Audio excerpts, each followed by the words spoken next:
Nothing seems to have stirred more the political disquiet in Mount Kenya region than the coronation of National Assembly Speaker Justin Muturi as the region's spokesperson. What followed the coronation was a public display of disagreements that led to a section of elders cleansing the Agikuyu shrine of Mukurwe wa Nyagathanga. Tonight our guest is Kongu Muigai, a patron of the Council of Elders. Will the elders bridge the rift in the mountain? Good evening, but first, these are the stories making headlines tonight.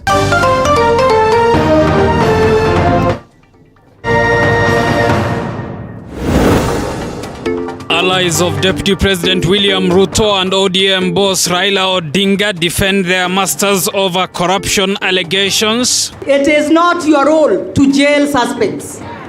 And first of all, a suspect is never jailed until they have been proven guilty. Who is more corrupt?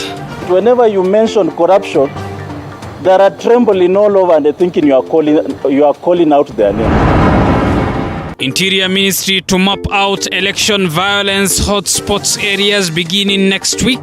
CS Fred Matiang'i has met regional and county police bosses.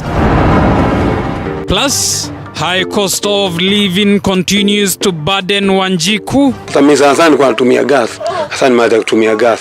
Sasa inatumia mafuta taa.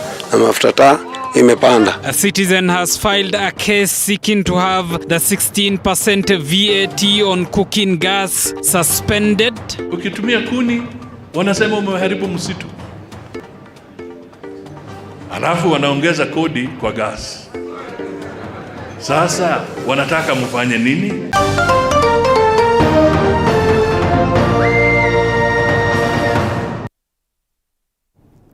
Chris Onyango is our sign language interpreter. Good evening, I'm Abubakar Abdullahi. Welcome to the broadcast. Now, Interior Cabinet Secretary Dr. Fred Matiang'i has announced that security officers are well prepared to oversee a peaceful electioneering period. Matiang'i says the whole country has been mapped and possible hotspots where violence might erupt have been identified by a multi-agency team that has been set up. Our reporter Mwangi Maina begins our broadcast tonight. The Inspector General's conference that brought together county and regional police commanders deliberated on the state of security in the country, as well as election preparedness in the countdown to next year's polls. Interior CS Dr. Fred Matiang'i is optimistic that all measures put in place will see a peaceful electioneering period, void of political intolerance, incitement to violence and hate speech. For the next 12 months, we are going to do all the simulations, all the planning that we need to do and ensure that we are ready to support a very, very peaceful electoral process in the country so that we should never have the challenges we have had in the past. Why should it be that during every election year, we even have challenges in the economy because businesses are hurt and affected and so on? We are determined to make sure that this time around that does not happen. The special multi-agency team is said to have mapped the entire country and singled out possible hotspots where peace and security could be threatened. Matiang'i says elections shall not interfere with the smooth running of business and 2022 will be business as usual. We are better prepared now and better organized now than we were before. We are going to have our multi-agency team, the technical arm that is coordinated by our peers, begins the roadmap and the countdown from next week, which means we look at the map across the country, areas where we think there may be hotspots or where things may happen that we need to check so that we are totally prepared to deal with them. Police officers have been urged to deal firmly and decisively with hate mongers and not to bow to threats and intimidation from politicians. The Inspector General of Police has been challenged to deal with all emerging security challenges related to elections and campaigns for a peaceful electoral process. We know the season of heckling, the season of incitement is just around the corner, and I hope it will form part of what you people will discuss. This madness is not usually perpetuated by ordinary wananchi, because after all, right now they are going about their activities, they have no problem with anyone, they are in their marketplaces, they are doing their business, they are interacting amongst themselves without a problem. So why should they fight tomorrow and the day after? It's because some desperate politician is inciting the most. Meanwhile, a survey of police service delivery performance indicates that the level of public confidence in the police has risen to 63%, with Matiang'i attributing this to cooperation and involvement between the police and the public. As the country heads to the polls in a record 14 months' time, security organs in the country have pledged to support a peaceful electoral process, with the Interior Cabinet Secretary Dr. Fred Matiang'i urging police officers not to give in to anything that might hurt the security and stability of the country. Mwangi Maina, TV47 from the Kenya School of Government, Nairobi. Deputy President William Ruto's allies took a swipe at ODM leader Raila Odinga for his recent remarks, promising to jail corruption suspects if he becomes president next year. Speaking while drumming up support for UDA's candidate in Kiambaa, Njuguna Wanjiku, Ruto's allies claim that the president has no power to prosecute and that suspects are innocent until proven otherwise. However, Odinga's allies have defended the ODM boss, claiming Ruto is partly to blame for the corruption in Jubilee's administration. ODM leader Raila Odinga's coded attacks against Deputy President William Ruto that he will jail those accused of graft if he is elected as president next year has irked the Deputy President's allies. While drumming up support for UDA's candidate in the Kiambaa by-election, Njuguna Wanjiku, Ruto's allies faulted Odinga, claiming that suspects are never jailed till proven guilty. Hapana tumika kunyanyasa William Ruto na watu yake. Hii serikali ni kuondoka inaondoka. They have dug for Ruto, calling him corrupt, calling him names. They can do what they think they are capable of doing. But on the 15th of July, we shall show them what God is capable of doing. Oh, sijui mimi nita jail suspects. Oh, mehemehe mingi nganganganga bure. Watanyamazishwa na kina mama tarehe 15. Even as a president, you may not be very familiar with the Constitution. It is not your work, it is not your role to jail suspects. And first of all, a suspect is never jailed until they have been proven guilty. While in Mombasa over the weekend, Odinga accused Deputy President William Ruto of being responsible for corruption within the Jubilee administration. However, responding to Odinga's statement, Ruto dragged Odinga into Jubilee's mess, linking him to the multi-billion shilling KEMSA and the kazi kwa vijana scandals. Sisi tukishika tamu ya utawala hao wezi wataingia ndani wote. Wameibia watu wagonjwa kupitia kwa ile inaitwa COVID billionaires. Sasa mkiwa serikali mnaiba, mkiwa upinzani mnaiba. And the irony of the whole of this thing is that it is only in Kenya. It is only in Kenya where the opposition pretends to run the government. However, members of parliament allied to the ODM boss have defended Odinga over Ruto's allegations, instead blaming him for the Kenyatta-led administration woes. The corruption that Raila used to fight is the same corruption that he is fighting even today. The same Raila who has never been caught up in any corruption is the same Raila Odinga. In this country, we have people whose first name starts with corruption, the middle name is corruption, the last name is corruption, the nickname is graft, the baptism name is kleptomaniac. Those are the names that are attached to their names. So much so that whenever you mention corruption, they are trembling all over and they're thinking you are calling out their names. For the 5 years of the 11th Parliament, all the decisions that were made at a particular time were actually spearheaded by the Deputy President. So it baffles some of us to hear him say that the government in the second term of his leadership and President Uhuru's leadership has failed. I would like to simply ask him, what has been his role in the government for the last 8 years? The ruling Jubilee Party and the opposition ODM are at the advanced stages of forming a pre-2022 alliance. Jubilee is also said to be planning to rebrand, following a move by a section of its members to decamp to Ruto's UDA. Musa Salah, TV47.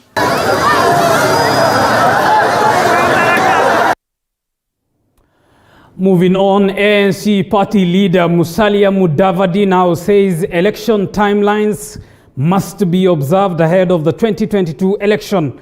Mudavadi, who supports the BBI process, has dismissed claims from some political quarters for the elections to be pushed forward. Paul Kirobi has the details. ANC party leader Musalia Mudavadi seems to have changed tune regarding the 2022 election, with Mudavadi now saying the election calendar must be observed. His remarks coming just days after his remarks in Nakuru, where he insisted on the no BBI no election slogan, eliciting mixed reactions among Kenyans. Vile katiba inasema uchaguzi uwe, tuwe na huo uchaguzi. Pressure itoke. That is what it should be. Tufuate sheria. Tusijaribu mambo mengine. Mudavadi has been a supporter of BBI process that is currently facing legal battles after the High Court ruled the process is unconstitutional. His remarks coming just days after sources revealed that Baringo Senator Gideon Moi may ditch the One Kenya alliance. How can we be proud to be seen together in funerals, but when you see he's gone for a wedding, munasema ni makosa? Jameni, surely. Si mlimwona alienda kwa harusi? Kwa hasla? Kuna shida? Kwa sababu siasa sio uadui. Siasa sio uadui. Hata kama tukubaliani kisiasa, mambo ya familia ni mambo muhimu. So Musalia Mudavadi, please continue talking to everybody. The ANC party boss, who is eyeing the top seat in the 2022 elections, has remained tight-lipped over his next move. Viongozi wengi katika Jubilee, kutoka Nairobi hadi Pwani, hadi Northeastern, hadi Western, hadi Rift Valley, ambao kwa mioyo yao wakiulizwa mnataka Jubilee ishikane na nani, wanataka Jubilee ishikane na Musalia Mudavadi. Mudavadi is currently in Nakuru County in a bid to woo Nakuru residents to support him in the 2022 elections.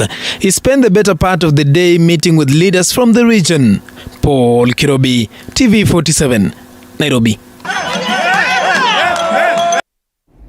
Thank you, Paul Kirobi, for that. You're watching TV47 News Tonight. Time for us to take a short break.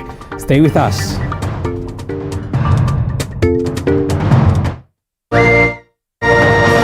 Coming up, police in Nakuru launch investigations into the murder of a police officer who was found shot dead at the Nakuru police station. His lover is still at large.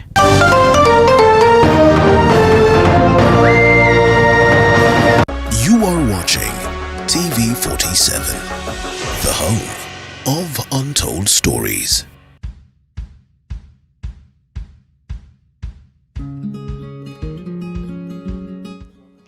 So, did you hear about the farmer who was trying dairy farming? Turns out, he didn't have mushroom. Why watch hizo? I know I'm utterly hilarious from my head tomatoes.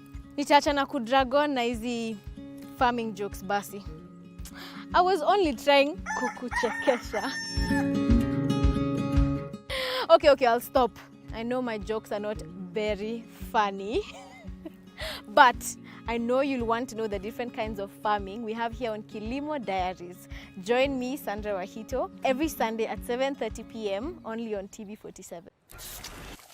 Hey, now that's hitting the right notes. When life gets boring, we bring out our play. You see, playfulness is in our DNA. It's in the way we move and laugh. It's in the way we walk, the way we rock, and how we just don't stop. You feel me? We add color to everything, to every day and every dish, because the world needs our crazy.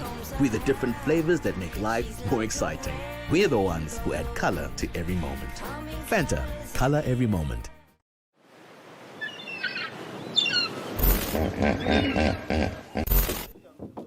Why crocodile inaweza tokea juu.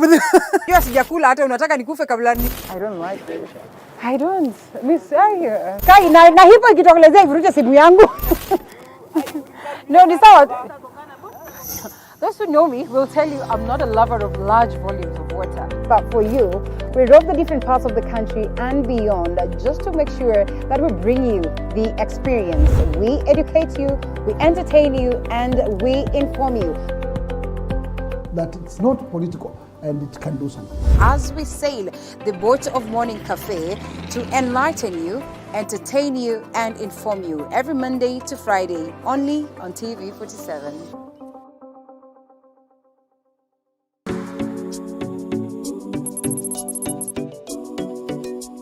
Munisikize. Kwanza nataka kusema jambo moja. Tumepata mgeni ambaye anaitwa Beatrice, ameingia kwenye kikundi hiki. Mnafurahia? Huyu ndio dada Beatrice.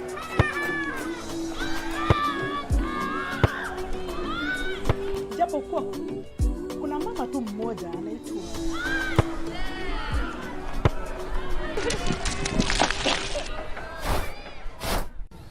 What? Elvis.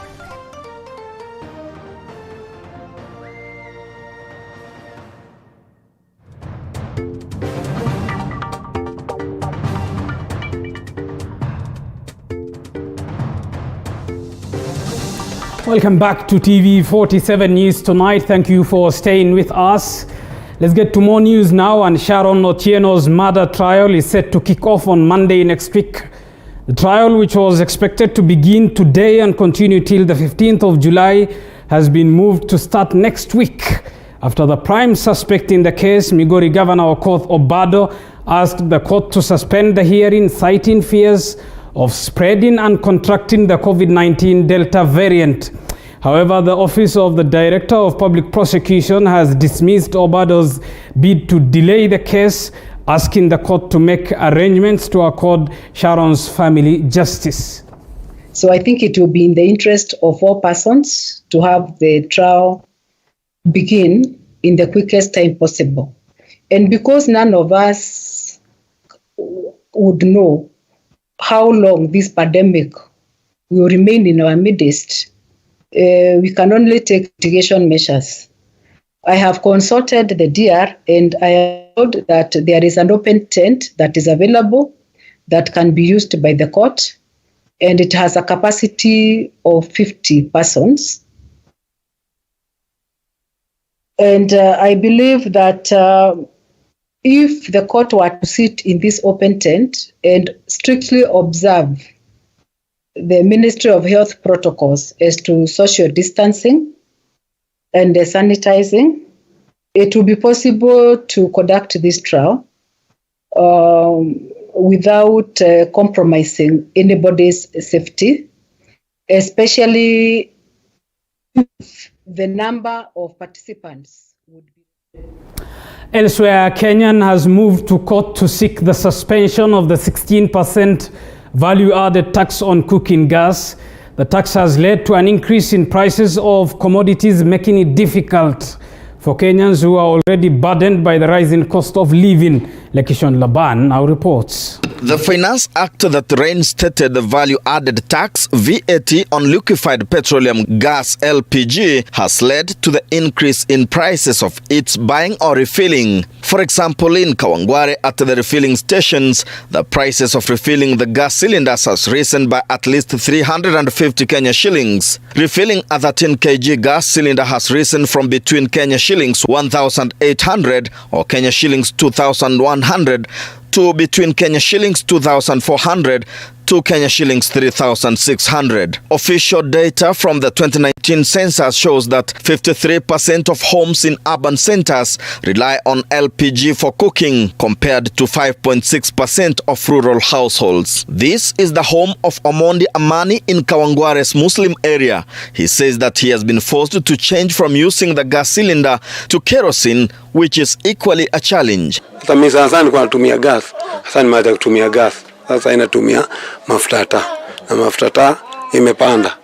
Unapata nilikuwa nanunua ile kibuyu 700, 500. Sasa siwezi inunua. Sasa nimerudi kwa 50 shillings. Ndio nanunua mafuta ya kuisha saa hiyo. Prices of basic commodities have risen, straining already financially struggling families. Maybe tutakula 100 mchana, usiku tutumie hiyo 100 ingine kukula. Maybe tununue unga kwota, unga kidogo, watoto wakule, ama kama itakuwa ni wasi, watoto wakule, sisi tukae tu. Watoto wanafukuzwa kila wakati, hata leo nimekuwa shule wakanirudisha nao. Wanataka pesa, hakuna sahi pesa. Bei imeongeza, kila kitu imeongeza, sukari, unga ndio hiyo, hata mchele sijanunua.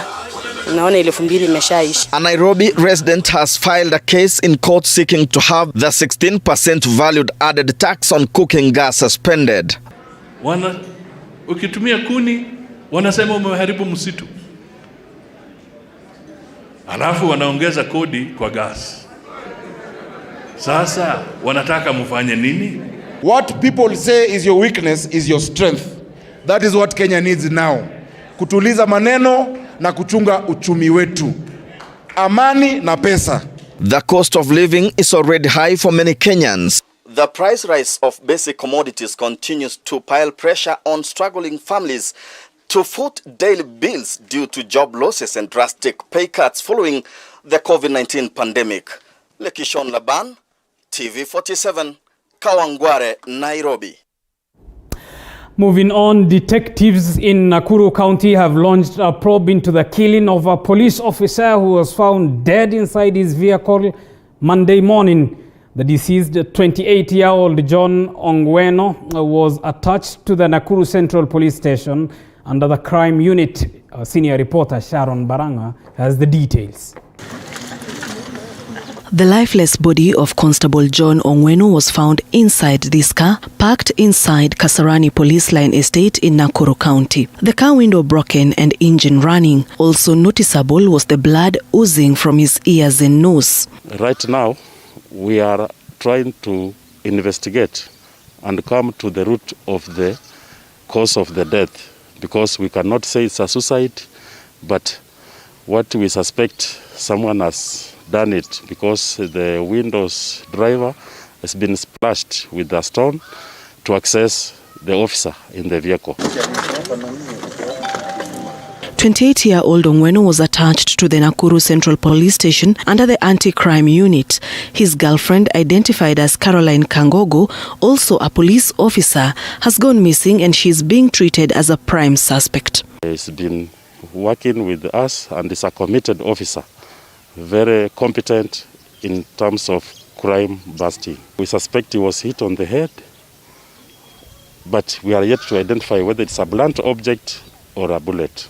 So it's yet to be unearthed. Spent cartridges were found at the scene. A stone and an iron bar believed to have been used to smash the driver's window were also recovered. It is suspected that Ongweno might have been murdered on Sunday night. The incident was reported on Monday morning. Detectives are already investigating the matter. Sharon Baranga, TV47. Now, Murang'a women leaders have petitioned the national and county government to provide them with adequate security following reports of re-emergence of a gang that is forcefully performing the FGM cut on women in the area. Andrin Kilemi tells us more. Days after a 30-year-old woman from Kandara constituency, Murang'a County, was reportedly mutilated by her husband of 12 years, women leaders from Murang'a and Kiambu counties have condemned the act, urging the government to provide security for women in the area, whom they say have been receiving threats from a gang that is determined to circumcise women in the area. Hatutakubali, hakuna mwanamke mwingine atafanyiwa hivyo.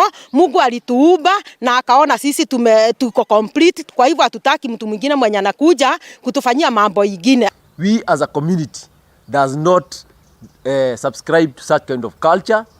That's the reason why we are here to say that those men and women out there doing FGM, they are not part of us. Led by former Murang'a Municipality Mayor Mercy Wanjiru, the women leaders called on Chief Justice Martha Koome and Cabinet Secretary for Interior Security Fred Matiang'i to support their cause in taming the gang, which is seemingly paving its way back into the society. Hiyo mambo imepitwa na wakati.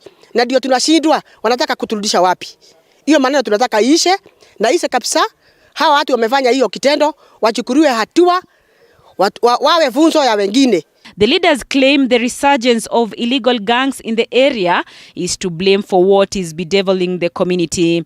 People who are forcing our women to be circumcised are criminals.